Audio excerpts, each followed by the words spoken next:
ओम श्री गंगाई नाथाय नमः। जय श्री गुरुदेव, जय श्री दादा गुरुदेव। आप सबका बहुत बहुत स्वागत है आज के सत्संग में, जो भी देख रहे हैं।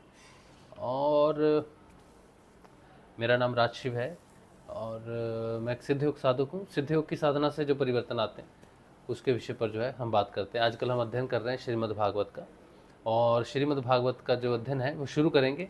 कोई होगा प्रश्न, अगर किसी का होगा तो फिर हम उस प्रश्न पर बात करेंगे। तो समय बचाने के लिए बात करते हैं। अच्छा, आवाज़ जो है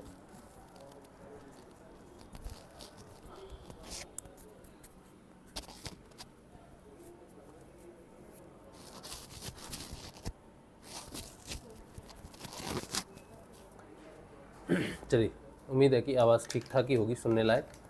बाकी मेरे एंड से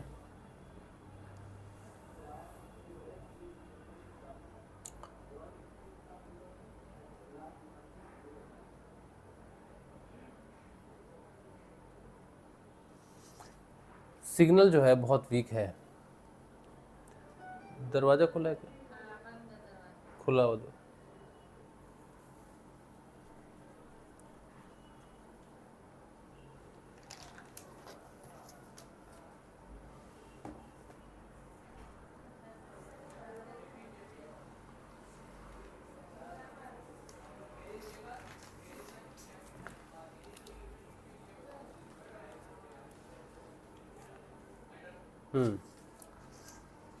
चलिए, तो सिग्नल अभी ठीक होगा, उम्मीद है।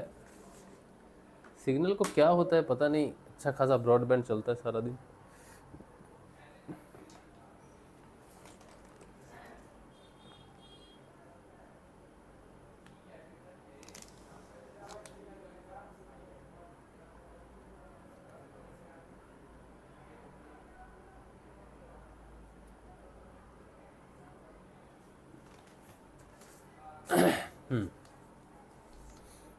चलिए, तो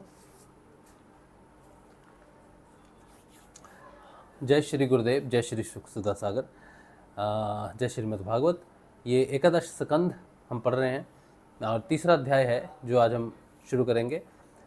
माया, माया से पार होने के उपाय तथा ब्रह्म और कर्म योग का निरूपण। राजा निमि ने पूछा, भगवान सर्वशक्तिमान परम कारण विष्णु भगवान की माया बड़े बड़े मायावियों को भी मोहित कर देती है, उसे कोई पहचान नहीं पाता, और आप कहते हैं कि भक्त उसे देखा करता है। अतः अब मैं उस माया का स्वरूप जानना चाहता हूँ, आप लोग कृपा करके बतलाइए। योगीश्वरों, मैं एक मृत्यु का शिकार मनुष्य हूँ। संसार के तरह तरह के तापों ने मुझे बहुत दिनों से तपा रखा है। आप लोग जो भगवत कथा रूप अमृत का पान करा रहे हैं वह उन तापों को मिटाने की एकमात्र औषधि है, इसलिए मैं आप लोगों की इस वाणी का सेवन करते करते तृप्त नहीं होता। आप कृपया और कहिए। अब तीसरे योगीश्वर अंतरिक्ष जी ने कहा,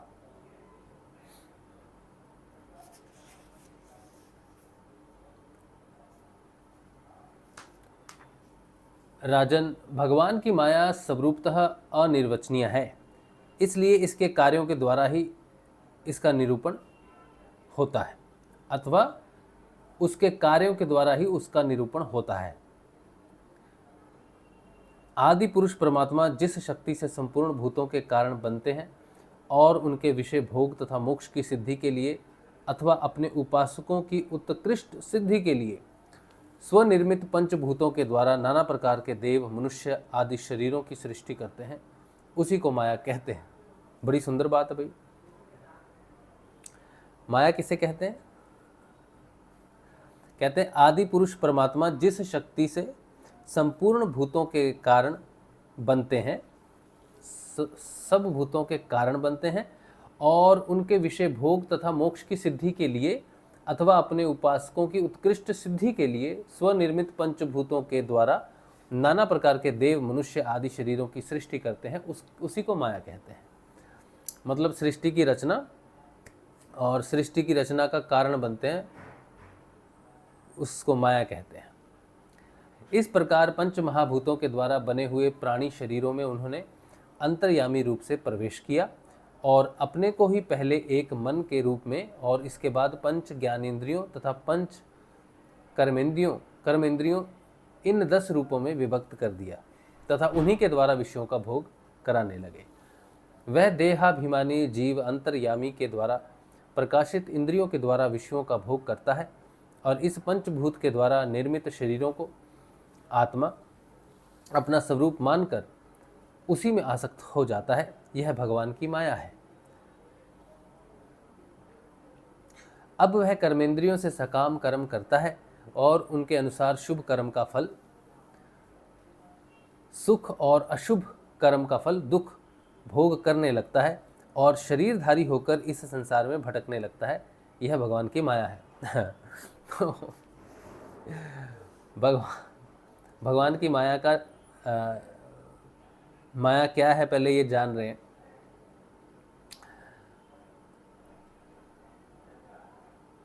तो पहले भगवान जो भी क्रिएशन करते हैं और उसका कारण बनते हैं, स्वयं उसमें प्रवेश करते हैं, फिर पंचभूत मनुष्य बनता है, देव बनता है, फिर वो कर्मेंद्रिय और मन के द्वारा भोग करने लगते हैं और फिर स्वयं समझने लगते हैं कि मेरी ही सत्ता है, वो बंधनों में फंस जाते हैं। ये भगवान की माया है। तो ये सब कुछ जो हो रहा है ये भगवान की माया के द्वारा ही हो रहा है। फिर कहते हैं इस प्रकार यह जीव ऐसी अनेक अमंगलमय कर्म गतियों को उनके फलों को प्राप्त होता है और महाभूतों के प्रलय पर्यंत विवश होकर जन्म के बाद मृत्यु और मृत्यु के बाद जन्म को प्राप्त होता रहता है। यह भगवान की माया है। जब पंचभूतों के प्रलय का समय आता है तब अनादि और अनंत काल स्थूल तथा सूक्ष्म द्रव्य एवं गुण रूप इस समस्त व्यक्त सृष्टि को अव्यक्त की ओर उसके मूल कारण की ओर खींचता है। प्रलय के समय जब सब कुछ समेट लेते हैं तो प्रलय के समय जो व्यक्त है, जो कुछ भी प्रस्तुत है, उसको अप्रस्तुत करना, अव्यक्त करने के लिए अपने जो मूल कारण है उसकी ओर खींचने लगता है सब कुछ। और यह भी भगवान की माया है। सृष्टि की रचना, सब कर्मफल, भोग जो भी है, जन्म मृत्यु जो कुछ भी चल रहा है वो सब, और वापस अब इस सृष्टि को समेट लेना, ये भी माया है। उस समय पृथ्वी पर लगातार 100 वर्षों तक भयंकर सूखा पड़ता है, वर्षा बिल्कुल नहीं होती।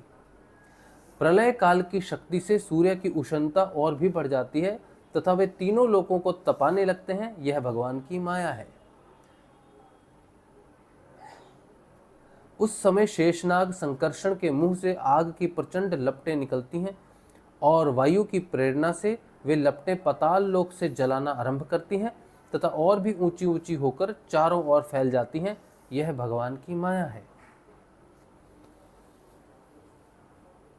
100 वर्षों तक बारिश नहीं होती है। अगर 1 साल बारिश ना हो तो हमारा जीवन अस्त व्यस्त हो जाएगा। तो जब प्रलय आती है तब 100 वर्षों तक वर्षा ही नहीं होती है और जो सूर्य की जो गर्मी है वो इतनी ज़्यादा बढ़ जाती है कि तीनों लोकों को तपाने लगती है। यह भगवान की माया है। और शेषनाग जी के मुंह से प्रचंड अग्नि निकलती है और वायु की प्रेरणा से लपटें पाताल लोक से जलाना आरंभ करती हैं तथा और भी ऊंची ऊंची होकर चारों ओर फैल जाती हैं। यह भगवान की माया है। इसके बाद प्रलयकालीन सांवर्तक मेघगण हाथी के सूंड के समान मोटी मोटी धाराओं से 100 वर्ष तक बरसता है। अगले 100 वर्ष तक लगातार बारिश होती है। उससे यह विराट ब्रह्मांड जल में डूब जाता है। यह भगवान की माया है। राजन, उस समय जैसे बिना ईंधन के आग बुझ जाती है।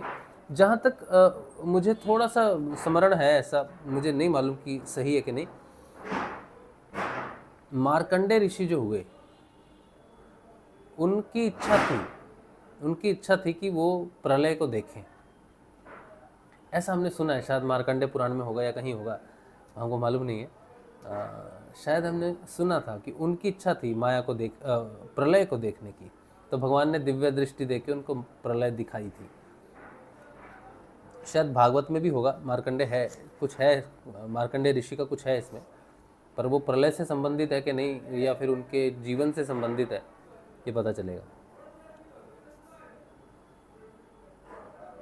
जब युग बदलता है, जैसे कलयुग से सतयुग बदलेगा, तो बीच में थोड़ा उठा पटक होगी, वो प्रलय नहीं है। प्रलय का मतलब है कि पूरा ब्रह्मांड अवशोषित हो जाएगा।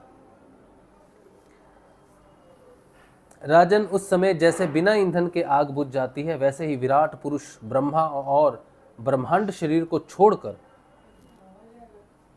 खिड़की खुली है क्या, बंद कर दो।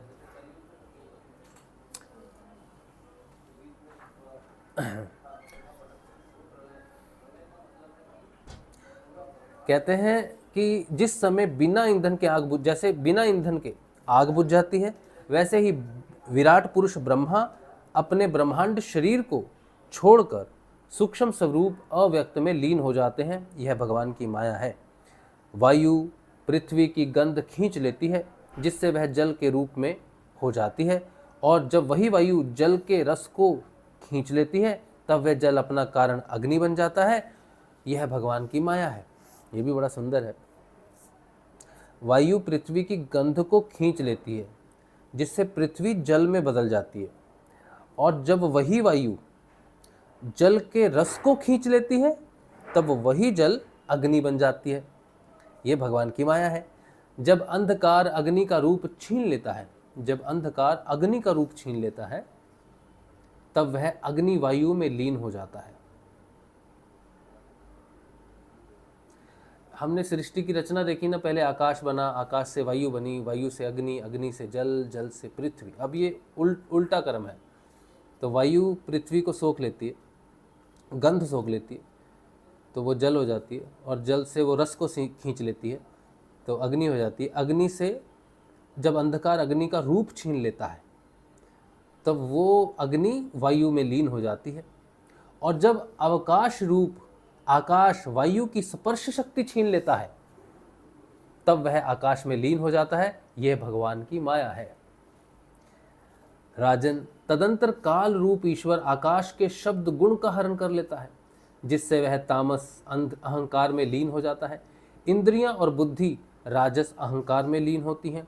मन सात्विक अहंकार से उत्पन्न देवताओं के साथ सात्विक अहंकार में प्रवेश कर जाता है, तथा अपने 3 प्रकार के कार्यों के साथ अहंकार महतत्व में लीन हो जाता है। महतत्व प्रकृति में और प्रकृति ब्रह्म में लीन हो जाती है। फिर इसी से उल्टे क्रम से सृष्टि होती है। जैसे पहले बताया था, जिस क्रम से सृष्टि हुई है, उल्टे क्रम से उसका लय हो गया है। ये भगवान की माया है। यह भगवान की माया है। यह सृष्टि, स्थिति और संहार करने वाली त्रिगुणमयी माया है। इसका हमने आपसे वर्णन किया है। अब आप और क्या सुनना चाहते हैं? राजा निमि ने पूछा, महर्षि, इस भगवान की माया को पार करना उन लोगों के लिए तो बहुत ही कठिन है जो अपने मन को वश में नहीं कर पाए हैं। अब आप कृपा करके यह बताइए कि जो लोग शरीर आदि में आत्म बुद्धि रखते हैं तथा जिसकी समझ मोटी है, हमारी जैसी, कलयुगी मानव जैसी, वे भी अनायास ही इसे कैसे पार कर सकते हैं? अब चौथे योगीश्वर प्रबुद्ध जी बोले। आपने अगर कल का सुना होगा ना, तो 9 योगीश्वर हैं, ठीक है। 9 योगीश्वर जी की बात हो रही है विदेह राजा निमि से, ठीक है। निमि जी पूछ रहे हैं ये सब, और 9 योगीश्वर हैं, तो उनमें से एक एक योगीश्वर एक एक बार जो है बात कर रहा है। अभी चौथे योगीश्वर तक, चौथा योगीश्वर जो है प्रबुद्ध जी हैं, वो बोले, राजन, स्त्री पुरुष संबंध आदि बंधनों में बंधे हुए संसारी मनुष्य सुख की प्राप्ति और दुख की निवृत्ति के लिए बड़े बड़े कर्म करते रहते हैं। जो पुरुष माया के पार जाना चाहता है, उसको विचार करना चाहिए कि उनके कर्मों का फल किस प्रकार विपरीत होता जाता है। वे सुख के बदले दुख पाते हैं, और दुख निवृत्ति के स्थान पर दिनों दिन दुख बढ़ता ही जाता है। एक धन को ही लो, इससे दिन पर दिन दुख बढ़ता ही है। इसको पाना भी कठिन है, और यदि किसी प्रकार मिल भी जाए तो आत्मा के लिए तो यह मृत्यु स्वरूप ही है। देखो क्या लिखा है, बड़ी अजीब बात लिखी है। अजीब, हमारे लिए अजीब ही है। कहते हैं कि जो धन है। धन को पाना पहले तो मुश्किल है, ये बात सही है, क्योंकि गरीब गरीब ही रहता है बेचारा, अमीर होता ही नहीं है। और अगर गलती से अमीर हो भी जाए तो वो जो धन उसे प्राप्त हुआ है वो एक तरह से आत्मा के लिए मृत्यु स्वरूप है। जो इसकी उलझनों में पड़ जाता है वह अपने आप को भूल जाता है। इसी प्रकार घर, पुत्र, स्वजन, संबंधी, पशुधन आदि भी अनित्य और नाशवान ही है। यदि कोई इन्हें जुटा भी ले तो इनसे क्या सुख शांति मिल सकती है। इसी प्रकार जो मनुष्य माया से पार जाना चाहते हैं उसे यह भी समझ लेना चाहिए कि मरने के बाद प्राप्त होने वाले लोक परलोक भी ऐसे ही नाशवान है। मरने के बाद जो लोक परलोक मिलते हैं वो भी नाशवान है, क्योंकि इस लोक की वस्तुओं के समान वे भी कुछ सीमित कर्मों के सीमित फल मात्र हैं। वहाँ भी पृथ्वी के छोटे छोटे राजाओं के समान बराबर वालों से होड़ अथवा लाग डांट रहती है। अधिक ऐश्वर्य और सुख वालों के प्रति छिद्रान्वेषण तथा ईर्षा द्वेष का भाव रहता है। कम सुख और ऐश्वर्य वालों के प्रति घृणा रहती है एवं कर्मों का फल पूरा हो जाने पर वहाँ से पतन तो होता ही है, उसका नाश निश्चित है। नाश का भय वहाँ भी नहीं छूटता। इसलिए जो परम कल्याण का जिज्ञासु हो उसे गुरुदेव की शरण लेनी चाहिए। अति सुंदर, क्या बात है, बहुत सुंदर। साधु कहते हैं इसलिए जो परम कल्याण का जिज्ञासु हो उसे गुरुदेव की शरण लेनी चाहिए। गुरुदेव ऐसे हों जो शब्द ब्रह्म वेदों के पारदर्शी विद्वान हों, जिससे वे ठीक ठीक समझा सकें और साथ ही पर ब्रह्म में परिनिष्ठित तत्वज्ञानी भी हों, ताकि अपने अनुभव के द्वारा प्राप्त हुई रहस्य की बातों को बता सकें। उनका चित्त शांत हो, व्यवहार के प्रपंच में विशेष प्रवृत्त ना हो। जिज्ञासु को चाहिए कि गुरु को ही अपना परम प्रियतम आत्मा और इष्ट देव माने। बहुत सुंदर बात है, बहुत सुंदर बात है। देखो सत्संग में किसी ने पूछा था बहुत पहले कि कोई गुरु भाई था, तो उन्होंने कुछ बात की थी कि इष्ट देव जो है, इष्ट देव की पूजा करनी चाहिए कि नहीं करनी चाहिए। तो हमने उनसे कहा था कि गुरु ही इष्ट होता है और गुरु इष्टों का इष्ट है, सबसे इष्ट गुरु है। जिसके पास गुरु हो और जो अपने गुरु की पूजा करता हो, मतलब गुरु जैसे बताता है नाम जप करो, ध्यान करो, गुरु की आज्ञा का पालन करता है, तो वो सारे इष्ट प्रसन्न हो जाते हैं उससे। तो गुरु ही इष्ट है। तो ये श्रीमद् भागवत में लिखा है। और दूसरी चीज़ ये भी है कि गुरु का ध्यान क्यों करते हैं हम। कोई कहता है कि हम मनुष्य का ध्यान क्यों करें। तो गुरु जो होता है वो आत्मा होता है, और गुरु के ध्यान का मतलब है हम आत्मा का ध्यान कर रहे हैं, और जिसका हम ध्यान करते हैं उसी का रहस्य उजागर होता है। तो गुरु के ध्यान से गुरु का रहस्य यानी कि आत्मा का रहस्य उजागर होता है, गुरु ही इष्ट है। ऐसा भ्रम, जो दूसरे भ्रम है कि हमारा वो इष्ट है हम उसकी पूजा करें फिर गुरुदेव की पूजा करें, ऐसा भ्रम नहीं पालना चाहिए।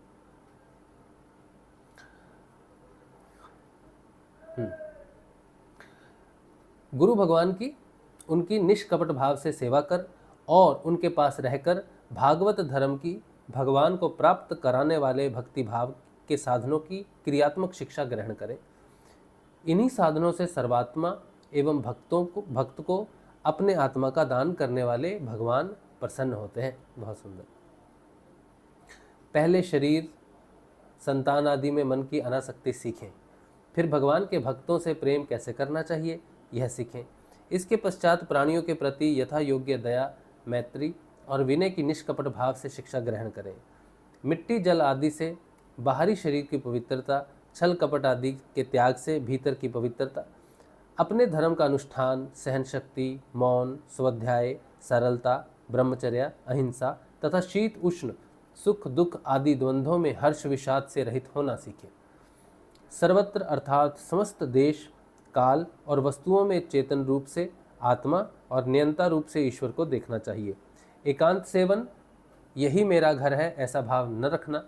ग्रस्त हो तो पवित्र वस्त्र पहनना और त्यागी हो तो फटे पुराने पवित्र चिथड़े। जो कुछ प्रारब्ध के अनुसार मिल जाए उसी में संतोष करना सीखें।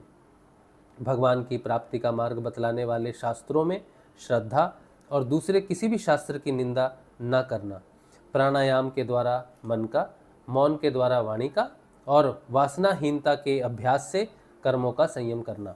सत्य बोलना, इंद्रियों को अपने अपने गोलकों में स्थिर रखना और मन को कहीं बाहर न जाने देना, ऐसा सीखें।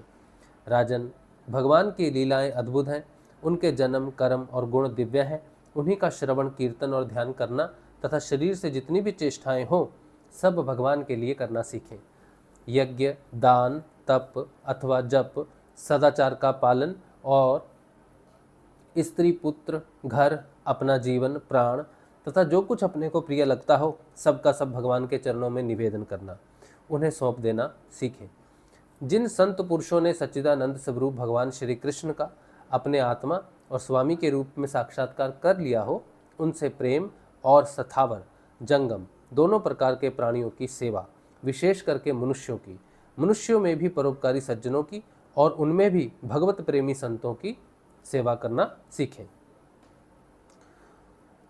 भगवान के परम पावन यश के संबंध में ही एक दूसरे से बातचीत करना और इस प्रकार के साधकों को इकट्ठा होकर आपस में प्रेम करना, आपस में संतुष्ट रहना और प्रपंच से निवृत्त होकर आपस में ही आध्यात्मिक शांति का अनुभव करना सीखें। राजन, श्री कृष्ण राशि राशि पापों को एक क्षण में भस्म कर देते हैं। सब उन्हीं का स्मरण करें और एक दूसरे को स्मरण करावें। इस प्रकार साधन मुक्ति का अनुष्ठान करते करते प्रेम भक्ति का उदय हो जाता है और वे प्रेमोद्रेक से पुलकित शरीर धारण करते हैं। उनके हृदय की बड़ी विलक्षण स्थिति होती है। कभी कभी वे इस प्रकार चिंता करने लगते हैं कि अब तक भगवान नहीं मिले, क्या करूं, कहाँ जाऊं, किससे पूछूं, कौन मुझे उनकी प्राप्ति करावे। इस तरह सोचते सोचते वे रोने लगते हैं। तो कभी भगवान की लीला की स्फूर्ति हो जाने से ऐसा देखकर कि परम ऐश्वर्यशाली भगवान गोपियों के डर से छिपे हुए हैं, खिलखिलाकर हंसने लगते हैं। कभी कभी उनके प्रेम और दर्शन की अनुभूति से आनंद मगन हो जाते हैं, तो कभी लोकातीत भाव में स्थित होकर भगवान के साथ बातचीत करने लगते हैं। कभी मानो उन्हें सुना रहे हों और इस प्रकार उनके गुणों का गान छेड़ देते हैं और कभी नाच नाच कर उन्हें रिझाने लगते हैं। कभी कभी उन्हें अपने पास ना पाकर इधर उधर ढूंढने लगते हैं, तो कभी कभी उनसे एक होकर उनकी सानिध्य में स्थित होकर परम शांति का अनुभव करते हैं और चुप हो जाते हैं। राजन, जो इस प्रकार भागवत धर्मों की शिक्षा ग्रहण करता है उसे उनके द्वारा प्रेम भक्ति की प्राप्ति हो जाती है और वह भगवान नारायण के परायण होकर उस माया को अनायास ही पार कर जाता है, जिसके पंजे से निकलना बहुत ही कठिन है। राजा निमि ने पूछा, महर्षियों, आप लोग परमात्मा का वास्तविक स्वरूप जानने वालों में सर्वश्रेष्ठ हैं, इसलिए मुझे यह बतलाइए कि जिस परब्रह्म परमात्मा का नारायण नाम से वर्णन किया जाता है उनका स्वरूप क्या है। अब पांचवें योगीश्वर पिपलायन जी ने कहा, राजन, जो इस संसार की उत्पत्ति, स्थिति और प्रलय की निमित्त कारण और उपादान कारण दोनों ही हैं, बनने वाला भी है और बनाने वाला भी, परंतु स्वयं कारण रहित है, जो स्वपन, जागृत और सुषुप्ति अवस्थाओं में उनके साक्षी के रूप में विद्यमान रहता है और उनके अतिरिक्त समाधि में भी ज्यों का त्यों एक रस रहता है, जिसकी सत्ता से सत्तावान होकर शरीर, इंद्रियां, प्राण और अंतकरण अपना अपना काम करने में समर्थ होते हैं। उसी परम सत्य वस्तु को आप नारायण समझिए। जैसे चिंगारियां ना तो अग्नि को प्रकाशित ही कर सकती हैं और ना ही जला ही सकती हैं, वैसे ही उस परम तत्व में आत्म स्वरूप में ना तो मन की गति है और ना वाणी की। नेत्र उसे देख नहीं सकते और बुद्धि सोच नहीं सकती। प्राण और इंद्रियां तो उसके पास तक नहीं फटक पाती। नेति नेति इत्यादि श्रुतियों के शब्द भी वह यह है इस रूप में उसका वर्णन नहीं करते, बल्कि उसको बोध कराने वाले जितने भी साधन हैं उसका निषेध करके तात्पर्य रूप से अपना मूल निषेध का मूल लखा देते हैं। पिछली बार जब श्रुतियाँ वर्णन करती थी कि वो जो परब्रह्म है, जो निर्गुण निराकार है, उनको हम सीधे रूप से तो वर्णित नहीं कर सकते हैं, लेकिन भगवान की जो लीलाएं हैं और जो गुण रूप लीलाएं हैं, तो गुणों के सतोगुण के अनुसार या अन्य गुणों के अनुसार भगवान की लीलाओं का वर्णन करते करते ही हम जो है निर्गुण निराकार तक पहुंचते हैं। और ये भी वो नहीं, अभी जैसे यहाँ पर लिखा है कि श्रुतियाँ जो है वो नेति नेति इत्यादि श्रुतियों के शब्द भी वह यह है इस रूप में उसका वर्णन नहीं करते हैं। श्रुतियाँ ये वर्णन नहीं करती हैं कि ये वह है। हाँ, उनकी लीलाओं का वर्णन जरूर होता है, लेकिन ये है ब्रह्म है ऐसा नहीं बोलती हैं। तो वो उसका भी निषेध करती हैं, और निषेध करती करती करती करती श्रुति स्वयं का भी निषेध कर देती है। बड़ी सुंदर बात है, श्रुतियाँ स्वयं का भी निषेध कर देती हैं अंत में, और सब कुछ लय हो जाता है। बल्कि उसको बोध कराने वाले जितने भी साधन हैं उनका निषेध करके तात्पर्य रूप से अपना मूल निषेध का मूल लखा देते हैं। क्योंकि यदि निषेध के आधार की आत्मा की सत्ता ना हो तो निषेध कौन कर रहा है, निषेध की वृत्ति किसमें है, इन प्रश्नों का उत्तर ही ना रहे, निषेध की ही सिद्धि ना हो। फिर से सुनिए इसको, कहते हैं क्योंकि यदि निषेध के आधार की आत्मा की सत्ता ना हो, निषेध के आधार की आत्मा की सत्ता ना हो तो निषेध कौन कर रहा है, निषेध की वृत्ति किसमें है, इन प्रश्नों का उत्तर ही ना रहे, निषेध की ही सिद्धि ना हो, निषेध की ही सिद्धि ना हो। तो निषेध करने वाले का भी निषेध करना जरूरी है, नहीं तो निषेध की सिद्धि हो जाएगी। क्योंकि निषेध कौन कर रहा है, कौन बोल रहा है कि नहीं है नहीं है नहीं है नहीं है। एक जगह पर हम सुन रहे थे, शंकराचार्य को सुन रहे थे हम शंकराचार्य को सुन रहे थे। तो एक जगह पर वो कह रहे थे कि निषेध करते करते करते करते सब चीज़ों का निषेध हो जाता है, और जो निषेध कर रहा है वही बचता है और वही ब्रह्म है। ऐसा मैंने उनके मुख से सुना था, और ये बात मैंने कही भी थी सत्संग में। लेकिन अभी सत्संग में ऐसा जो पढ़ने में आ रहा है ये थोड़ा सा अलग है। इसमें कहा जा रहा है कि श्रुतियाँ निषेध करती हैं सारी चीज़ों की, ये वो नहीं ये वो नहीं ये वो नहीं, निषेध कर करके अंत में जो निषेध कर रहा है उसका भी निषेध हो जाता है। तो शंकराचार्य बोल रहे थे कि निषेध करते करते निषेध करने वाला रह जाता है, वही ब्रह्म है। दो नहीं, अद्वैतवाद को सिद्ध किया ना, अद्वैतवाद को सिद्ध किया। तो अद्वैतवाद के लिए एक बचा रह गया पीछे। लेकिन श्रुतियाँ अद्वैतवाद की बात भी नहीं करती, श्रुतियाँ उससे भी आगे निर्गुण निराकार में चली जाती हैं। अद्वैत का सिद्धांत की बात नहीं कर रही श्रुतियाँ बात कर रही हैं कि वो पर है, कौन है नहीं पता, वहां पहुंचती ही नहीं है। श्रुतियाँ वहां पहुंचती ही नहीं है वो वर्णन, क्योंकि वो तो शब्द है ना, श्रुतियों का मतलब है कुछ वर्णन किया, वाणी से किसी प्रकार से वर्णन किया। तो वो नेति नेति करती करती स्वयं को भी नेति कर देती, स्वयं का भी निषेध कर देती है। उसके पार उनकी अवस्था नहीं है जाने की, लय हो जाती हैं स्वयं में। तो ये ज़्यादा सही लग रहा मुझे। ये अभी उनका भी ठीक हो सकता है अद्वैतवाद के हिसाब से, हम तो उतने ज्ञानी नहीं, लेकिन ये ज़्यादा सही लग रहा है कि निषेध करते करते निषेध का भी निषेध होना चाहिए। अगर निषेध का निषेध नहीं हुआ, समझ रहे हो आप, मतलब कहने का ये है कि संसार में बहुत सारी चीज़ें हैं, हम कहते हैं कि ये ब्रह्म है, फिर हम कहते हैं नहीं ब्रह्म इससे भी ऊपर है, फिर कोई ऊपर वाली अवस्था होती है, फिर हम कहते हैं वो ब्रह्म है, फिर नहीं कहते नहीं उससे भी ऊपर ब्रह्म है। इस तरह से हम ये कहते हैं कि ये ब्रह्म नहीं ये ब्रह्म नहीं, इससे भी ऊपर इससे भी ऊपर इससे भी ऊपर। तो लास्ट में क्या बचता है, ये जो शब्द है, ये जो वाणी है, जो श्रुति है जो कह रही है कि ये नहीं है ये नहीं है, ये जो शब्द है, फिर वो कह देते कि ये जो निषेध कर रहा है कि ये नहीं है वो नहीं है, ये निषेध करने वाला, ये नहीं नहीं कहने वाला भी नहीं है। तो इसे कहते हैं निषेध करना, मतलब नहीं मानना कि ये नहीं है। तो अंत में वो जो नहीं है शब्द है उसका भी निषेध हो जाता है कि क्या नहीं है ऐसा। लेकिन ये कह नहीं सकते ना, क्योंकि अगर हम कहते हैं कि क्या निषेध है तो वो भी श्रुति होगी, शब्द हो गया, तो वो शांत हो गया, मौन हो गया, लय हो गई श्रुति, कुछ कहना बाकी नहीं रहा, उसका ही स्वयं निषेध हो गया जो जिसके माध्यम से बात हो रही थी बड़ा कन्फ्यूजन लगेगा आपको, कन्फ्यूजिंग नहीं है लेकिन बहुत सुंदर है। अच्छा, तो निषेध की सिद्धि नहीं होनी चाहिए, ठीक है। फिर कहते हैं जब सृष्टि नहीं थी तब केवल एक वही था, सृष्टि का निरूपण करने के लिए उसी को त्रिगुण यानी कि सत्व रज और तम मई तीनों त्रिगुणमयी प्रकृति कहकर वर्णन किया गया। फिर उसी को ज्ञान प्रधान होने से महतत्व, क्रिया प्रधान होने से सूत्रात्मा और जीव की उपाधि होने से अहंकार के रूप में वर्णन किया गया। बहुत सुंदर बात है। मतलब जो था सृष्टि से पहले उसका वर्णन करने के लिए उसको त्रिगुणी प्रकृति कहकर उसका वर्णन किया गया।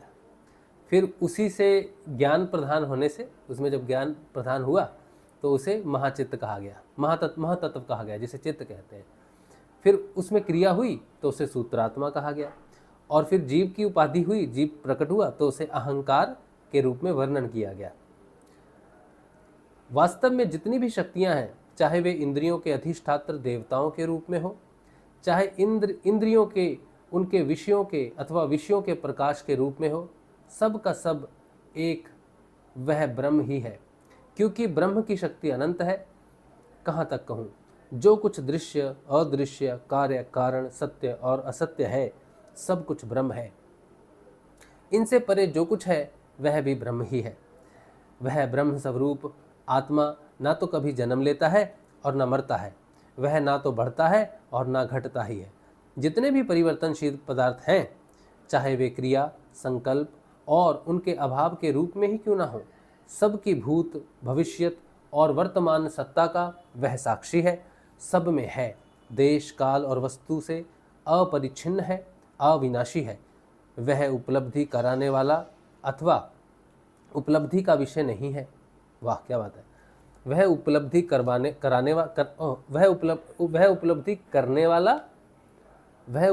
करने वाला उसको किसी चीज़ की उपलब्धि नहीं करनी है, अथवा उपलब्धि का विषय भी नहीं है। उपलब्धि का विषय भी नहीं है, इसका मतलब है कि हम उसे कोई है, ब्रह्म है जिसे हम प्राप्त करें, जिसे हम खोज लें, तो वो खोज का विषय ना हुआ, वो उपलब्धि का विषय भी ना हुआ। इसका अर्थ क्या है? क्योंकि सोचो कि आप ब्रह्म को खोज रहे हो, ठीक है, आप ब्रह्म को खोज रहे हो, तो एक खोजने वाला है और एक वो जिसे खोजा जा रहा है। और आपने एक दिन उसे खोज लिया कि देखो मैंने ढूंढ लिया, ये ब्रह्म है, तो दो हो गए ना। एक वो जिसे खोजा गया, एक वो जिसने खोजा, आप। तो यहाँ पर कहा जा रहा है कि वो विषय ही नहीं है खोजने का। क्यों? क्योंकि एक ही है। प्राप्त करने के लिए कुछ भी नहीं है, जो कुछ भी है हटाने के लिए है। बहुत सुंदर बात है।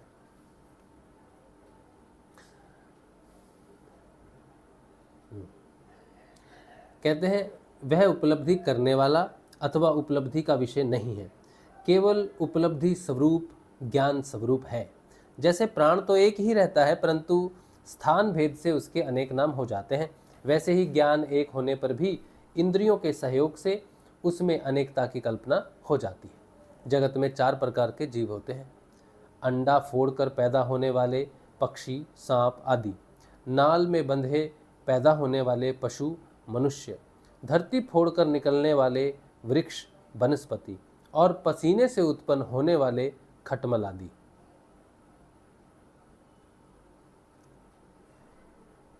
चार तरह के होते हैं। इन सभी जीव शरीरों में प्राण शक्ति जीव के पीछे लगी रहती है। शरीरों के भिन्न भिन्न होने पर भी प्राण एक ही रहता है। सुषुप्ति अवस्था में जब इंद्रियां निश्चेष्ट हो जाती हैं, अहंकार भी सो जाता है, लीन हो जाता है, अर्थात लिंग शरीर नहीं रहता, उस समय यदि कुटस्थ आत्मा भी ना हो तो इस बात की पीछे से स्मृति ही कैसे होगी, मैं सुख से सोया था। पीछे होने वाली यह स्मृति ही उस समय आत्मा के अस्तित्व को प्रमाणित करती है। जब भगवान कमल नाभ के चरणों को प्राप्त करने की इच्छा से तीव्र भक्ति की जाती है, तब वह भक्ति ही अग्नि की भांति गुण और कर्मों से उत्पन्न हुए चित्त के सारे मलों को जला डालती है। जब चित्त शुद्ध हो जाता है तब आत्म तत्व का साक्षात्कार हो जाता है। जैसे नेत्रों के निर्विकार हो जाने पर सूर्य के प्रकाश की प्रत्यक्ष अनुभूति होने लगती है। राजा निमि ने पूछा, योगीश्वरों, अब आप लोग हमें कर्म योग का उपदेश दीजिए, जिसके द्वारा शुद्ध होकर मनुष्य शीघ्राति शीघ्र परम नैष्कर्म्य अर्थात कर्तव्य, कर्म और कर्म फल को निवृत्त करने वाला ज्ञान प्राप्त करता है। एक बार यही प्रश्न मैंने अपने पिताजी महाराज इक्ष्वाकु के सामने ब्रह्मा जी के मानस पुत्र सनकादिक ऋषियों से पूछा था, परंतु उन्होंने सर्वज्ञ होने पर भी मेरे प्रश्न का उत्तर नहीं दिया। इसका क्या कारण था? कृपा करके मुझे बतलाइए। अब छठे योगीश्वर अभी आवी हरोत्र जी ने कहा, राजन, कर्म यानी कि शास्त्र विहित, अकर्म यानी कि निषिद्ध, और विक्रम यानी कि विहित का उल्लंघन, ये तीनों एकमात्र वेद के द्वारा जाने जाते हैं। इनकी व्याख्या लौकिक रीति से नहीं होती। वेद अपौरुषेय हैं। वेद क्या है? अपौरुषेय हैं, ईश्वर रूप हैं, इसलिए इनके तात्पर्य का निश्चय करना बहुत कठिन है। इसी से बड़े बड़े विद्वान भी उनके अभिप्राय का निर्णय करने में भूल कर बैठते हैं। इसी से तुम्हारे बचपन की ओर देखकर तुम्हें अनाधिकारी समझकर सनकादिक ऋषियों ने तुम्हारे प्रश्न का उत्तर नहीं दिया।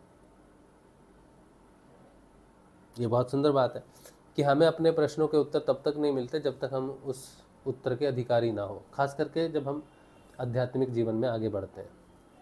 इसीलिए कई बार हमें ऐसी अनुभूतियाँ होती हैं जिनका अर्थ हमें समझ में नहीं आता जल्दी जल्दी, लेकिन जब आप अधिकारी हो जाएंगे तब आपको अंदर से ही उसकी समझ में आ जाएगी। यह वेद परोक्षवादात्मक, मतलब जिसमें शब्दार्थ कुछ और मालूम दे और तात्पर्यार्थ कुछ और हो, उसे परोक्षवाद कहते हैं। कहते हैं यह वेद परोक्षवादात्मक है, मतलब लिखा हुआ कुछ और है शब्द में, उसका अर्थ कुछ और है, तात्पर्य कुछ और है। गुरुदेव कहते हैं जितने भी वेद है ना, ये परावाणी में लिखे हुए हैं और हम पढ़ रहे हैं, समझ रहे हैं, समझा रहे हैं वैखरी वाणी से, तो समझ में नहीं आ सकता है। इसीलिए जब तक योग के माध्यम से वेद प्रकट नहीं होते तब तक हम इन्हें नहीं समझ सकते, इनका सही अर्थ नहीं समझ सकते। तो योग प्लस वेदांत ये पूर्ण दर्शन है। अकेला वेदांत पंगु है। वो पंगु क्यों है? वेदांत पंगु क्यों है? क्योंकि वेद क्या है? यह वेद परोक्षवादात्मक है, समझे? इसीलिए। और परोक्षवादात्मक का मतलब क्या होता है कि लिखा हुआ कुछ है, मालूम होता है कुछ, और उसका अर्थ होता है कुछ और ये अपौरुषेय है, मतलब किसी पुरुष ने नहीं लिखे हुए, ऐसा माना जा सकता। ब्रह्म वाणी है, ब्रह्म विद्या से प्रकट होते हैं, ब्रह्म से प्रकट होते हैं। व्यास जी ने क्या किया? व्यास जी ने लिखा है, उसको एक लिपि में लिखा है, लेकिन व्यास जी द्वारा वेद प्रकट हुए ऐसा नहीं समझना चाहिए। अपौरुषेय है। यह कर्मों की निवृत्ति के लिए कर्म का विधान करता है। जैसे बालक को मिठाई आदि का लालच देकर औषधि खिलाते हैं, वैसे ही वह अनभिज्ञों को स्वर्ग आदि का प्रलोभन देकर श्रेष्ठ कर्म में प्रवृत्त करता है। क्या बात है।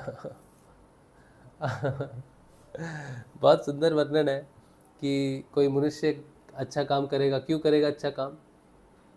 कोई मनुष्य अच्छा कर्म क्यों कर रहा है? इसलिए कि तुम्हें सुख मिलेगा, तुम्हें स्वर्ग मिलेगा। हाँ। तो वो क्या है? वो मिठाई है। जैसे छोटे बच्चे को मिठाई खिलाते हैं ना, देखो बेटा ये तुम दवाई खा लो, एक कड़वी है, तो खाएगा नहीं ना, तो उसको बोलेंगे तुम ये खाओगे तो हम तुम्हें एक मिठाई देंगे, रसगुल्ला देंगे तुमको, तो वो खा लेगा, तो उसके बाद उसको मिठाई देंगे। तो इसीलिए वेद क्या करते हैं कि मनुष्य को सत्कर्म करने के लिए जब प्रेरित करते हैं तो स्वर्ग की बात भी करते हैं। देखो तुम अच्छे कर्म करोगे ना, तुम्हें स्वर्ग मिलेगा, सुख मिलेगा।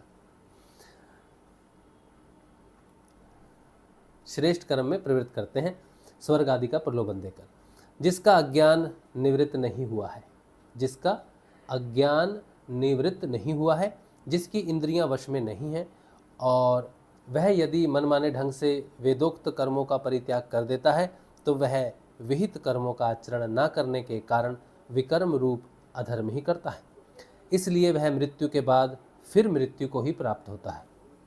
इसलिए फल की अभिलाषा छोड़कर और विश्वात्मा भगवान को समर्पित कर जो वेदोक्त कर्म का ही अनुष्ठान करता है, उसे कर्मों की निवृत्ति से प्राप्त होने वाली ज्ञान रूप सिद्धि मिल जाती है।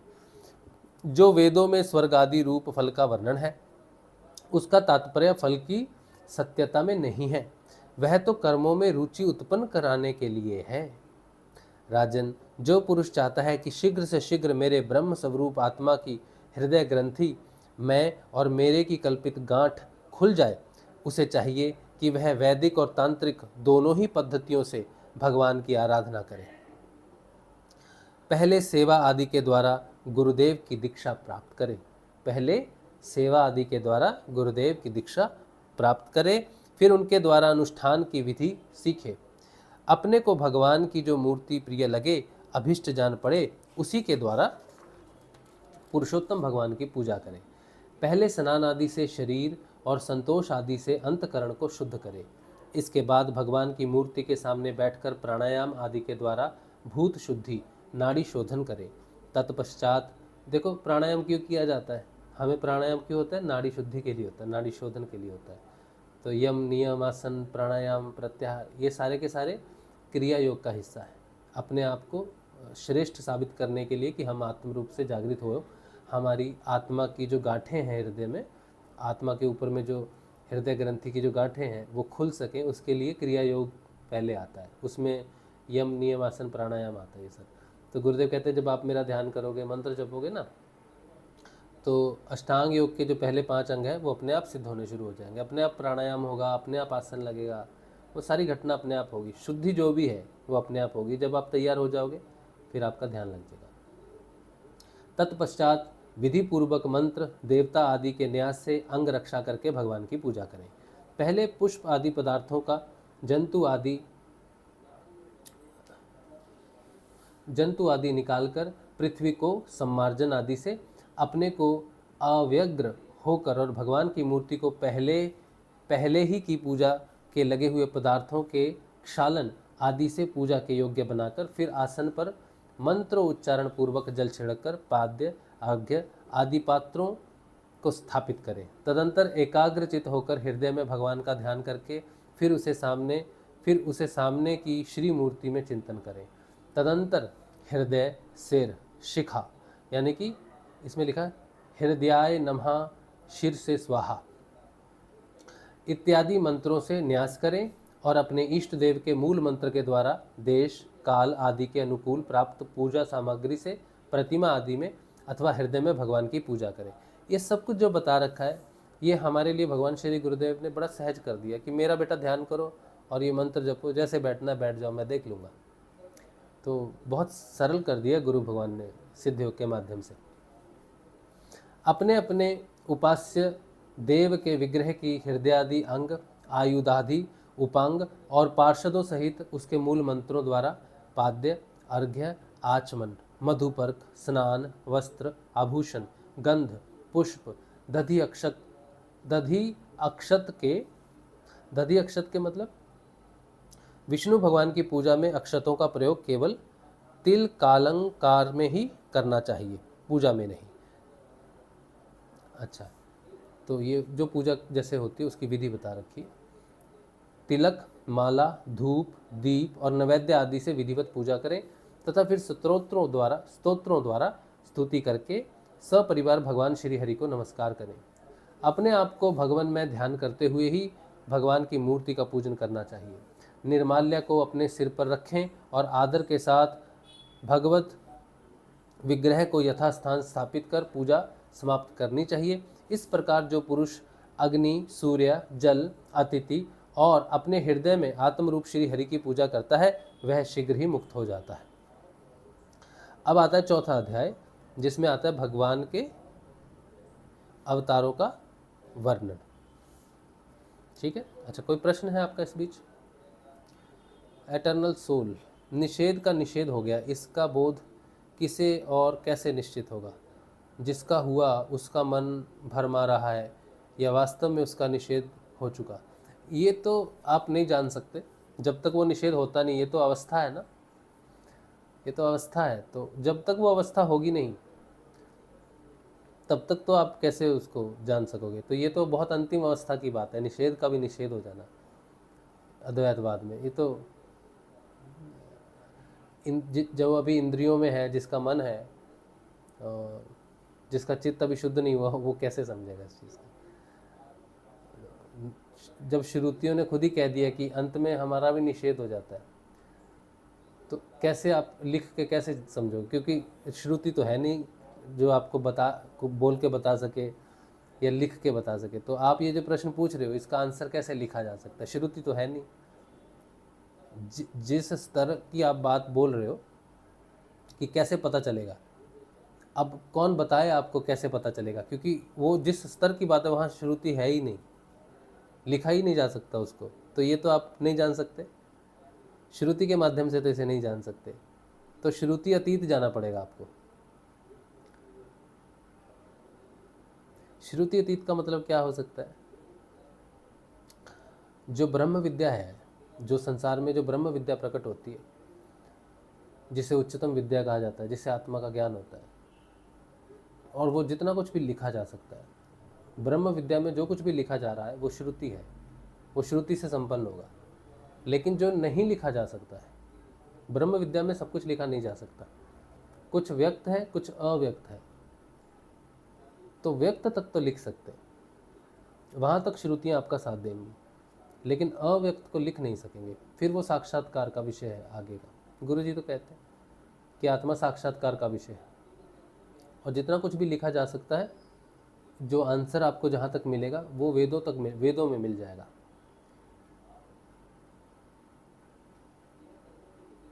ठीक है, लेकिन जहाँ तक साक्षात्कार भौतिक जीवन में हो सकता है, और उस साक्षात्कार को जहाँ तक लिखा जा सकता है वहाँ तक तो ठीक है। आप उसके आगे का प्रश्न पूछ रहे हो, तो इस प्रश्न का उत्तर दिया नहीं जा सकता। जहाँ अगर बोल भी दिया, अगर किसी ने आपके प्रश्न का उत्तर बोल भी दिया तो भी वो निषेध हो जाएगा, क्योंकि बोल दिया ना, श्रुति के अधीन हो गया, वो अवस्था भी सही नहीं है।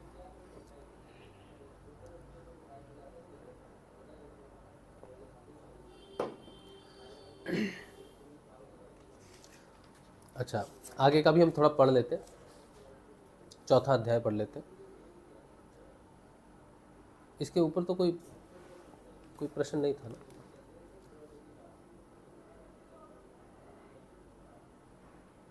नहीं, जय गुरुदेव आप सबको। अच्छा चलिए, चौथा अध्याय पढ़ लेते हैं, भगवान के अवतारों का वर्णन। राजा निमि ने पूछा, योगीश्वरों, भगवान स्वतंत्रता से अपने भक्तों की भक्ति के वश होकर अनेकों प्रकार के अवतार ग्रहण करते हैं और अनेकों लीलाएं करते हैं।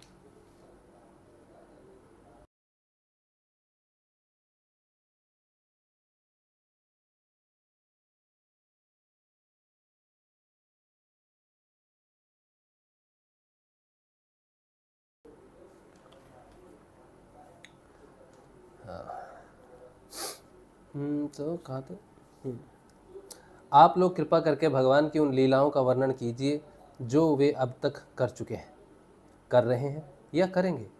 अब सातवें योगीश्वर द्रुमिल जी ने कहा, राजन, भगवान अनंत हैं, उनके गुण भी अनंत हैं। जो यह सोचता है कि मैं उनके गुणों को गिन लूँगा वह मूर्ख है, बालक है। यह तो संभव है कि कोई किसी प्रकार पृथ्वी के धूलि कणों को गिन ले। हाँ ये संभव है कि कोई पृथ्वी के धूलि कणों को गिन ले, परंतु समस्त शक्तियों के आश्रय भगवान के अनंत गुणों का कोई कभी किसी प्रकार पार नहीं पा सकता। भगवान ने ही पृथ्वी, जल, अग्नि, वायु, आकाश, इन 5 भूतों की अपने आप में सृष्टि की है। जब वे इनके द्वारा विराट शरीर ब्रह्मांड का निर्माण करके उसमें लीला से अपने अंश अंतर्यामी रूप से प्रवेश करते हैं, भोक्ता रूप से नहीं, क्योंकि भोक्ता तो अपने पुण्यों के फलस्वरूप जीव ही होता है। तो जब वे इनके द्वारा विराट शरीर ब्रह्मांड का निर्माण करके उसमें लीला से अपने अंश अंतर्यामी रूप से प्रवेश करते हैं, तब उन आदि देव नारायण को पुरुष नाम से कहते हैं। शुरू में जो क्रिएशन होती है, एक पुरुष की क्रिएशन होती है, जब तीनों गुण विकृत होने शुरू होते हैं। पहले सतोगुण विकृत होता है तो मन वगैरह की सृष्टि होती है, फिर रजोगुण होता है तो इंद्रियों के विषयों की सृष्टि होती है, फिर तमोगुण जब विकृत होता है तो पंचभूतों की सृष्टि होती है। तो इस तरह से जब सारी सृष्टि हो जाती है तो एक विराट पुरुष का शरीर तैयार हो जाता है। लेकिन वो विराट पुरुष का शरीर जो तैयार होता है वो हिलता डुलता नहीं है, उसमें किसी भी प्रकार की कोई हलचल नहीं होती है। तो सभी अपना अपना प्रयास करते हैं, देवता प्रयास करते हैं, और जिनकी भी सृष्टि हुई है वो सब प्रयास करते हैं कि ये हिले डुले, तो वो हिलता डुलता नहीं है। तब फिर स्वयं वो परम पुरुष जिसे कहते हैं, जिसे चेतन कहा जाता है, वो उस शरीर में प्रवेश करता है अंतर्यामी रूप से। तब जो है वो विराट पुरुष में हलचल होती है। ये वही घटना है जैसे हमारे शरीर में जब आत्मा जागृत होती है। तो आत्मा कैसे जागृत हुई है, गुरुदेव कैसे प्रवेश करते हैं? गुरुदेव कहते हैं ना, एक दिया जल रहा है, बाकी दिए को जलाना है, लेकिन दिया तो मेरे अंदर है, उसको जलाने की प्रक्रिया क्या है? तो मेरे गुरुदेव का दिया भी तो मेरे अंदर ही होना चाहिए ना, बाहर से तो कोई दिया लेके नहीं जला सकते, गुरुदेव बाहर से तो कुछ नहीं करेंगे। तो ये वही घटना है कि एक दिया जो सदैव जलता रहता है वही बाकी दियों को जला रहा है, लेकिन किस प्रकार वो उसको जलाता है, किस प्रकार उसके अंदर प्रवेश करता है, वही ये घटना है कि जब वे इनके द्वारा विराट शरीर ब्रह्मांड का निर्माण करके उसी में लीला से अपने अंश अंतर्यामी रूप से प्रवेश करते हैं, तब उन आदिदेव नारायण का पुरुष नाम से, आदिदेव नारायण को पुरुष नाम से कहते हैं। यही उनका पहला अवतार है। बहुत सुंदर।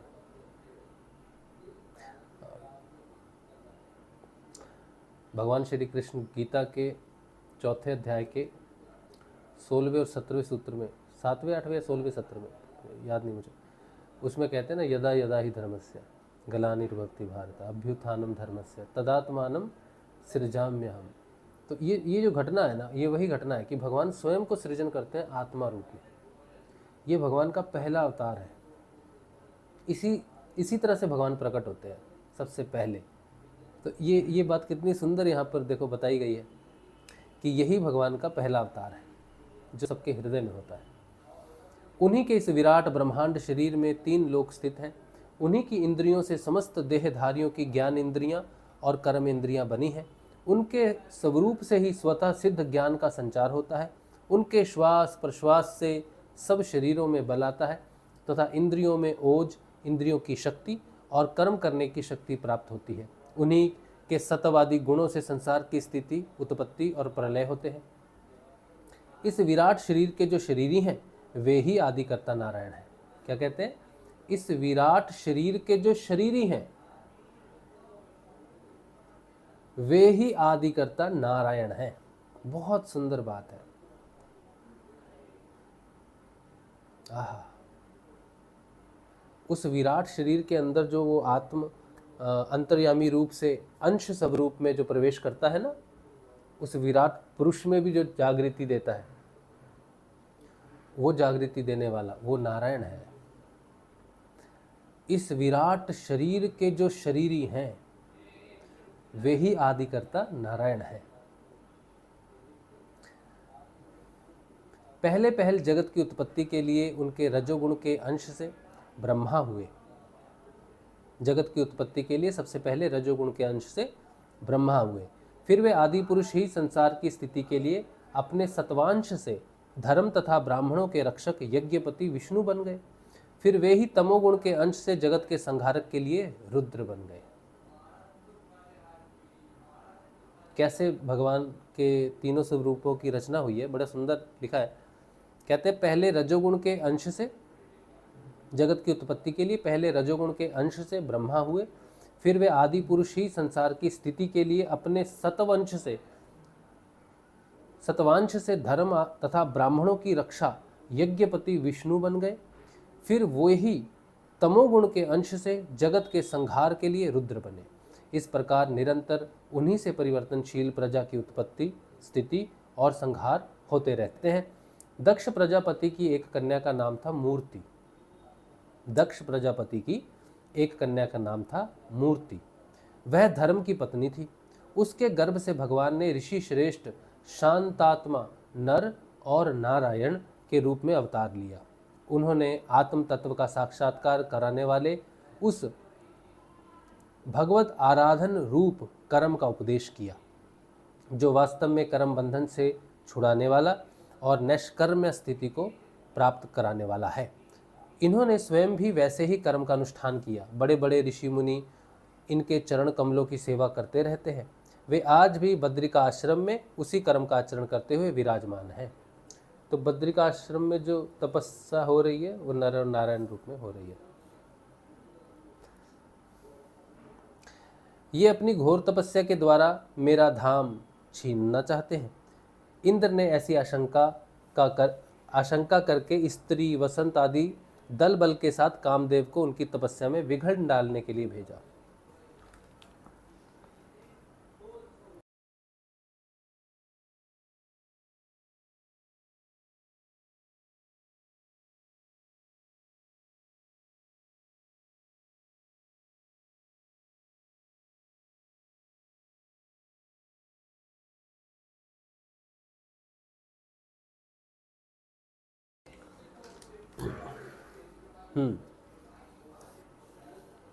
तो इंद्र ने क्या किया? आशंका से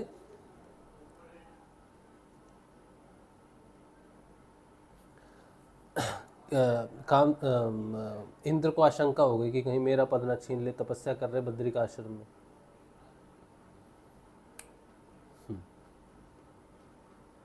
कामदेव को भगवान की महिमा का ज्ञान नहीं था, इसलिए वह अप्सरागण, वसंत तथा मंद सुगंध वायु के साथ बद्रिका आश्रम में जाकर स्त्रियों के कटाक्ष बाणों से उन्हें घायल करने की चेष्टा करने लगा। आदिदेव नर नारायण ने यह जानकर कि यह इंद्र का कुचक्र है, भय से कांपते हुए काम आदिकों से हंसकर कहा। उस समय उनके मन में किसी प्रकार का अभिमान या आश्चर्य नहीं था। कामदेव, कलय मारुत और देवांगनाओं, तुम लोग डरो मत, हमारा आतिथ्य स्वीकार करो, अभी यहीं ठहरो, हमारा आश्रम सूना मत करो। राजन, जब नर नारायण ऋषि ने उन्हें अभेदान देते हुए इस प्रकार कहा, तब कामदेव आदि के सिर लज्जा से झुक गए। उन्होंने दयालु भगवान नर नारायण से कहा, प्रभु, आपके लिए यह कोई आश्चर्य की बात नहीं है, क्योंकि आप माया से परे और निर्विकार हैं। बड़े बड़े आत्मा राम और धीर पुरुष के चरण कमलों में प्रणाम करते रहते हैं। आपके भक्त आपकी भक्ति के प्रभाव से देवताओं की राजधानी अमरावती का उल्लंघन करके आपके परम पद को प्राप्त होते हैं। इसलिए जब वे भजन करने लगते हैं तब देवता लोग तरह तरह से उनकी साधना में विघ्न डालते हैं, किंतु जो लोग केवल कर्म कांड में लगे रहकर यज्ञादियों के द्वारा देवताओं को बलि के रूप में उनका भोग देते रहते हैं, उन लोगों के मार्ग में वे किसी प्रकार का विघ्न नहीं डालते। परंतु प्रभु, आपके भक्तजन उनके द्वारा उपस्थित की हुई विघ्न बाधाओं से गिरते नहीं हैं, बल्कि आपके कर कमलों की छत्र छाया में रहते हुए वे विघ्नों के सिर पर पैर रखकर आगे बढ़ जाते हैं, अपने लक्ष्य से च्युत नहीं होते। ये जो बात है ना, कि जो व्यक्ति साधना करता है और देवों को जो है वो उनका देता रहता है, ये देव को दान कर दिया, दान दान वगैरह होते हैं ना, मंगलवार के दान है, बुधवार के दान है, रविवार के दान है, शुक्रवार के दान है, तो वो दान क्यों करता है? कि ये प्रसन्नता हो, ये फल की प्राप्ति हो, इस तरह से। और बाकी भी अनुष्ठान करता है, देवों के अनुष्ठान होते हैं कईयों के, नवग्रह पूजा होती है, ग्रहों की पूजा होती है। क्यों होती है? क्योंकि ये हमारे जीवन में हमारे कर्म का फल जो है इनके माध्यम से फलित होता है। तो हम इनके आगे नतमस्तक होते हैं कि हम पर कर्म भारी है, आप अपनी कृपा करें, हमारी रक्षा करें। तो ये रक्षा करते भी हैं। तो लेकिन अगर कोई भक्त है, कोई समर्पण कर दे भगवान को और सिर्फ उसी का ही नाम जपे, साधना में चला जाए, अंतर्मुखी होकर साधना करे और बाहर किसी को कुछ भाग ना दे, तो फिर कर्म ये देवताओं के माध्यम से थोड़े कष्ट उसे भोगने पड़ते हैं, ऐसा लिखा हुआ है। भगवान श्री कृष्ण ने जब गोकुल वासियों को कहा कि आप इंद्र को क्यों पूजा करते हो, आप गोवर्धन की पूजा करो, तो फिर इंद्र ने जो थोड़ा समस्या बनाई, इतने 7-8 दिनों तक जो बारिश होती रही, कितने दिनों तक,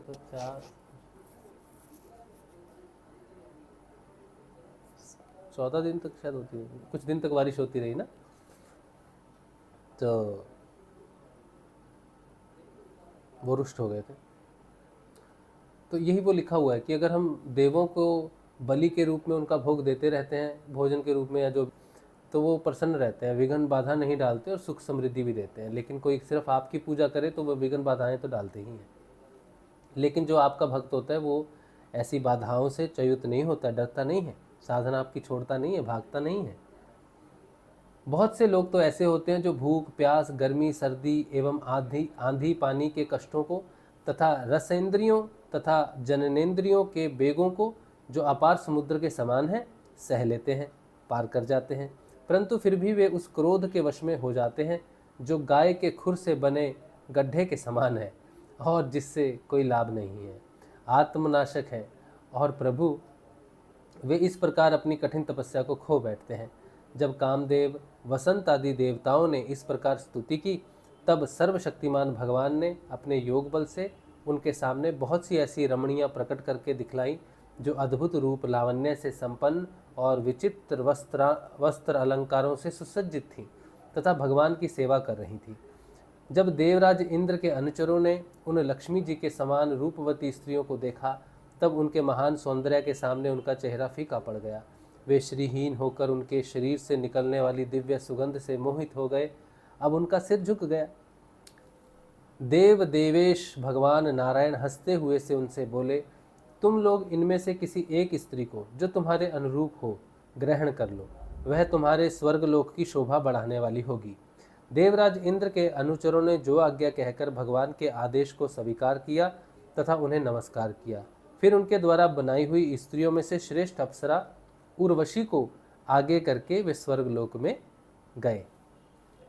वहां पहुंचकर उन्होंने इंद्र को नमस्कार किया तथा भरी सभा में देवताओं के सामने भगवान नर नारायण के बल और प्रभाव का वर्णन किया। उसे सुनकर देवराज इंद्र अत्यंत भयभीत और चकित हो गए।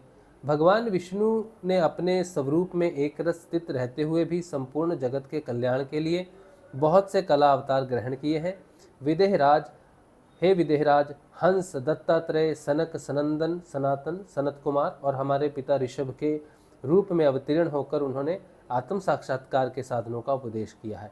उन्होंने ही हैग्रीव अवतार लेकर मधुकैटभ नामक असुरों का संहार करके उन लोगों के द्वारा चुराए हुए वेदों का उद्धार किया है। प्रलय के समय मत्स्य अवतार लेकर उन्होंने भावी मनु, सत्यव्रत, पृथ्वी और औषधियों की धान्य आदि की रक्षा की और वराह अवतार ग्रहण करके पृथ्वी के रसातल से उद्धार करते समय हिरणाक्ष का संहार किया।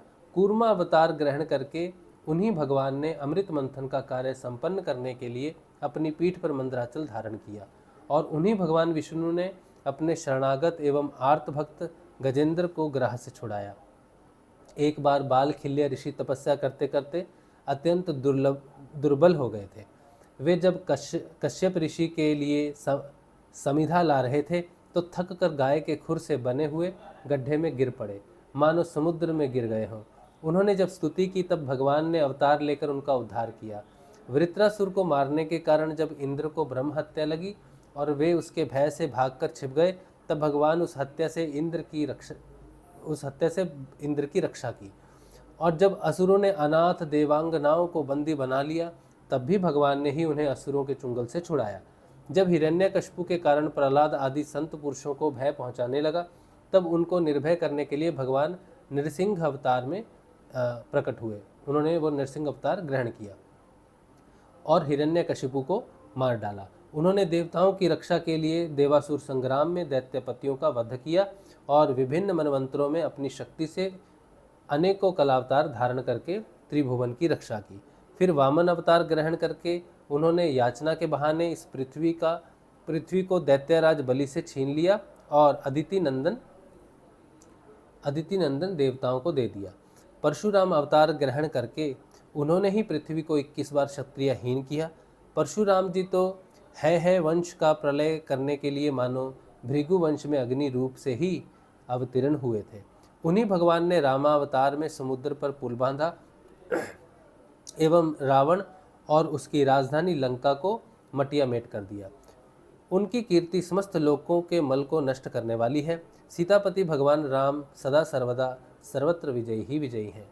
राजन, अजन्मा होने पर भी पृथ्वी का भार उतारने के लिए वे ही भगवान यदुवंश में जन्म लेंगे और ऐसे ऐसे कर्म करेंगे जिन्हें बड़े बड़े देवता भी नहीं कर सकते। फिर आगे चलकर भगवान ही बुद्ध के रूप में प्रकट होंगे और यज्ञ के अनाधिकारियों को यज्ञ करते देखकर अनेक प्रकार के तर्क वितर्कों से मोहित कर लेंगे और कलयुग के अंत में कल की अवतार लेकर वे ही शूद्र राजाओं का वध करेंगे। महाबाहु विदेहराज, भगवान की कीर्ति अनंत है। महात्माओं ने जगतपति भगवान के ऐसे ऐसे अनेकों जन्म और कर्मों का प्रचुरता से गान भी किया है। यहाँ पर ये चौथा अध्याय जो है वो समाप्त होता है। लेकिन अभी जो वो 9 योगीश्वर हैं उनमें से 7 योगीश्वर अभी उन्होंने बात की है। अभी 8वें और 9वें जो योगीश्वर हैं वो अभी बात करेंगे और वो अगले अध्याय में आएगा। ठीक है, तो अगला अध्याय जो है वो 5वां अध्याय है एकादश स्कंध का। इसमें भक्तिहीन पुरुषों की गति और भगवान की पूजा विधि का वर्णन है। ये हम कल पढ़ेंगे। ठीक है,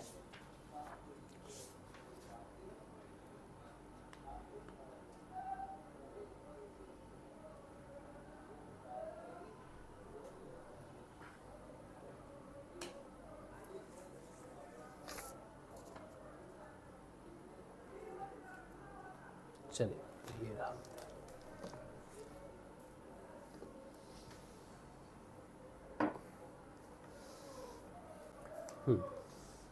चलिए, तो रीना जी कह रही है मॉर्निंग वॉक जाते हैं क्या आप? हाँ, नहीं नहीं नहीं, मॉर्निंग वॉक नहीं जाता मैं। मॉर्निंग वॉक तो मेरे लिए संभव नहीं है, क्योंकि हमारी तो हम तो सोते ही सुबह हैं। रात को तो हम सोते ही नहीं हैं, तो नींद ही आती है जब सुबह होने वाली होती है। तो मॉर्निंग वॉक कभी उठ गए, कभी हुआ कि सोए नहीं तो चले गए ऐसा हुआ है। लेकिन हम मॉर्निंग वॉक पे जाते हैं, सर्दियों में ज़्यादा हमें जाना पसंद है। सर्दियों के समय में जाना पसंद है, गर्मियों में हम मॉर्निंग वॉक नहीं जाते। तो लेकिन जाना चाहिए, मॉर्निंग वॉक करनी चाहिए। और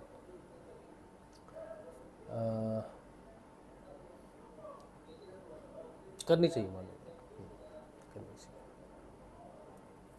लेकिन समस्या के साथ कि हमारे पास खाली समय नहीं। जैसे कोई व्यक्ति मॉर्निंग वॉक करे तो मॉर्निंग वॉक ही करेगा, लेकिन हम खाली नहीं बैठ सकते। एक समय में 2-2 काम करता हूँ मैं। एक समय में एक काम करना भी मुझे समय व्यर्थ लगता है कि मैं समय को नष्ट कर रहा हूँ। तो बहुत समय ऐसा होता है जब मैं 2-2 काम एक साथ करता हूँ। अगर मैं बीच में गया था मॉर्निंग वॉक करने, तो मॉर्निंग वॉक करने गया तो मैंने कहा यार ये तो समय नष्ट हो रहा है, मॉर्निंग वॉक में समय नष्ट हो रहा है। तो फिर हमने कुछ वीडियोस सोचे थे बनाने शुरू किए। तो पहले भी मॉर्निंग वॉक हमने शुरू किया था, फिर हमने कहा कि हम मॉर्निंग वॉक में सिर्फ चल रहे हैं, ये तो समय ख़राब हो रहा है, चलने में तो समय नष्ट हो रहा है। तब फिर हमने संस्कृत सीखनी शुरू की, 1 साल पहले की बात है। तो उसके बाद ही हम बच्चों को पढ़ाते हैं हिंदी, और ख़ुद भी सीख रहे हैं, चीज़ों को सीख रहे हैं। तो मॉर्निंग वॉक वैसे तो अच्छी बात मॉर्निंग वॉक वैसे तो अच्छी बात है, करनी चाहिए, लेकिन हमें ये समय नष्ट लगता है। अब मॉर्निंग वॉक के साथ आपको कुछ करना चाहिए। मॉर्निंग वॉक के साथ आपको अपने आप को ट्रेन करना चाहिए, कुछ सीखना चाहिए। जब भी आपके पास ऐसा समय है जो फ्री समय है, उस समय आपको कुछ ना कुछ सीखना चाहिए।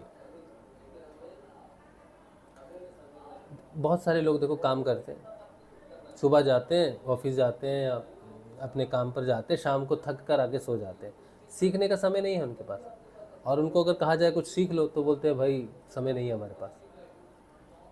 तो सीखना बहुत ज़रूरी है। तो मैं लगभग 4-5 चीज़ें तो मैं सीख रहा हूँ, ठीक है। और 1-2 चीज़ें और मैं सीखने के लिए कोशिश कर रहा हूँ कि और क्या सीखा जाए।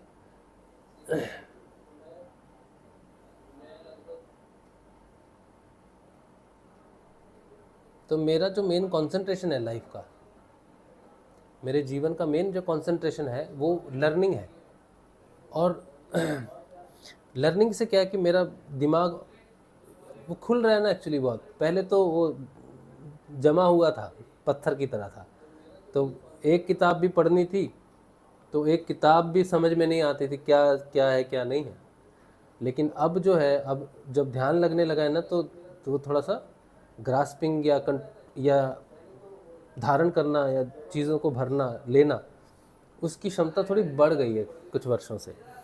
तो मुझे ये लगता है कि बहुत कुछ है जो मुझे सीखना है। कई बार बहुत छोटी छोटी चीज़ें हैं जो मैं देखता हूँ, मैं सोचता हूँ कि ये भी सीख लूँ, ये भी सीख लूँ। सीखने का लालच हो गया है बहुत ज़्यादा। ये भी जानना है, ये भी जानना है, ये भी जानना है। ऐसा नहीं कि ज्ञान झाड़ना है मुझे, सत्संग में किसी को ज्ञान देना है, जैसे हम ये थोड़ी बहुत ज्ञान की बात करते हैं ना, ये सत्संग के लिए नहीं, अपने लिए।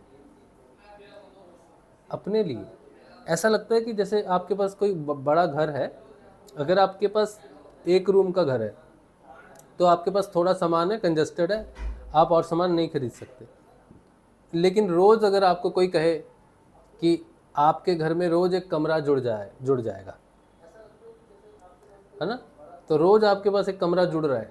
अब आपको वो कमरे खाली, घर खाली तो नहीं रखना है, घर में सामान तो आपको डालना है ना। तो ये दिमाग ध्यान के बाद एक्सपैंड एक्सपैंड हो रहा है, एक्सपैंड हो रहा है।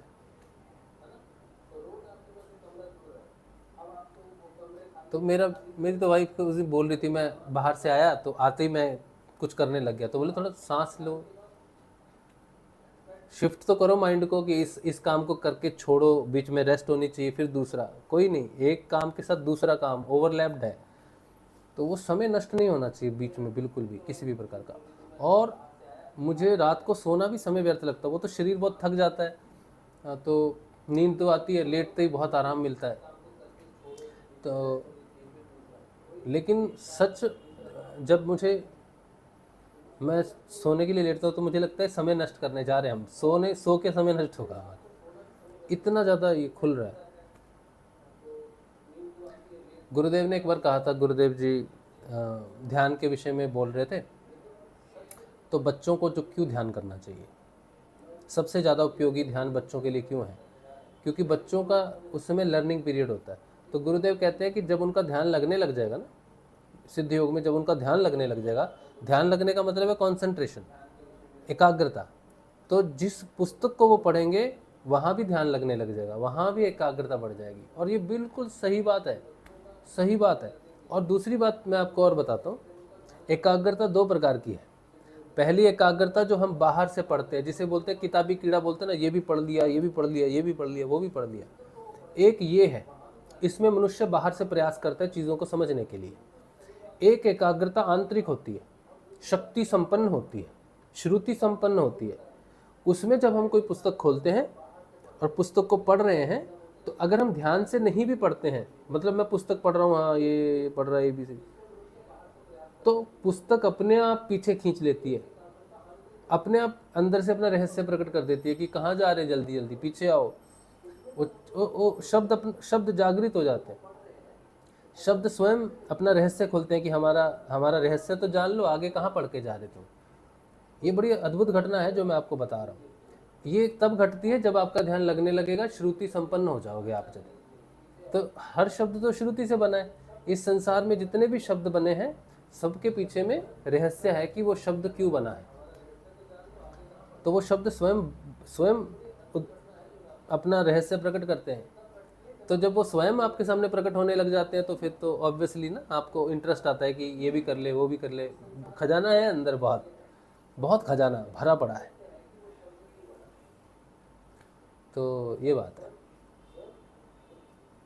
ठीक है। आपके देखो आपने प्रश्न किया था मॉर्निंग वॉक पे, लेकिन कहाँ से कहाँ हम पहुँच गए, क्यों पहुँच गए एक सीधे प्रश्न का सीधा जवाब नहीं है, बहुत कुछ सिमटा हुआ है। तो कोई एक्टिविटी ऐसी नहीं है जो हम कर रहे हैं उस एक्टिविटी के लिए कर रहे हैं। बहुत अच्छा है, बहुत अच्छा लगता है, बहुत अच्छा लगता है। चलिए ठीक है, आज का सत्संग भगवान श्री गुरुदेव के श्री चरणों में रखते हैं। कल मिलेंगे हम लोग। कल के ध्यान में और कल के सत्संग में। जय श्री गुरुदेव जी, जय श्री दादा गुरुदेव जी।